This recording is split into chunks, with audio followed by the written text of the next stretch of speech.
Good evening. My name is David Ross. Real quick, by round of applause, how many of you are married? Okay, so this is not for you necessarily.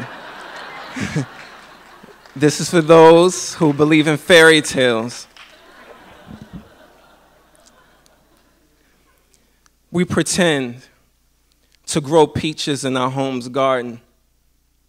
We smile graciously for the public, holding up this heavy facade until our lives become bent under pressure. And when the stage is no longer stable, we retreat to a safe place, back to our separate dark holes before the wretched truth begins to seep through the cracks of a beautiful biodome, and the stench of a rotten fairy tale fills the atmosphere.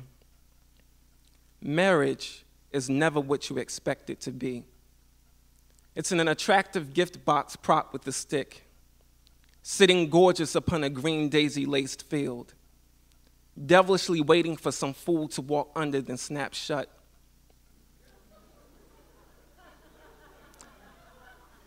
It's whipped cream on top of rat's poison with a chocolate cherry.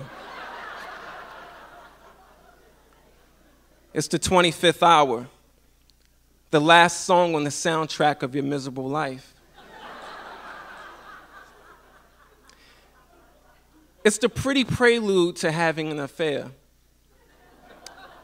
only afterwards to feel lower than a piece of crap you already think you are. See, this sounds so mean and ugly. You're not supposed to write about these things because it discourages the single and those who adore happy endings. But on what planet do people commit for love? It's too hard. It's too easy. It's too perfect. How many women marry their first choice? How many silly men let go of their true love only to tie themselves to the second or third string? Is it in our nature to choose conflict? And like so, the questions pile up with the bills. The bills are stacked upon resentment. And somewhere beneath all that, between doing the dishes, cleaning the kitchen, and giving the babies a bath, you find a moment to reflect on the more interesting parts of your life and can imagine all of the better places you probably be right now. You know, they call it an institution for a reason.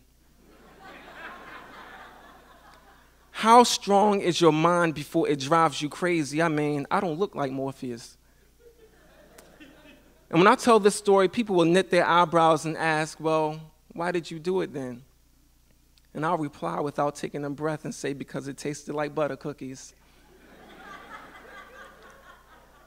Then we'll laugh, then I'll cry in private, but like a man.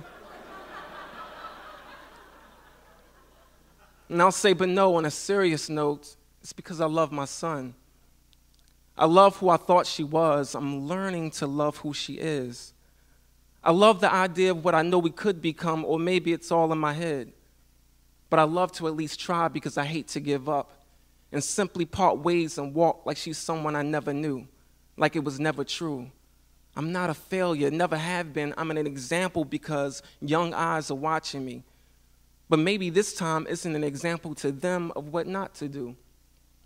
In the game of life, we'll all roll dice and we'll all crap out at one time or another. Heck, I know preachers who got a divorce a couple of years ago, so I guess this is how we march on these days.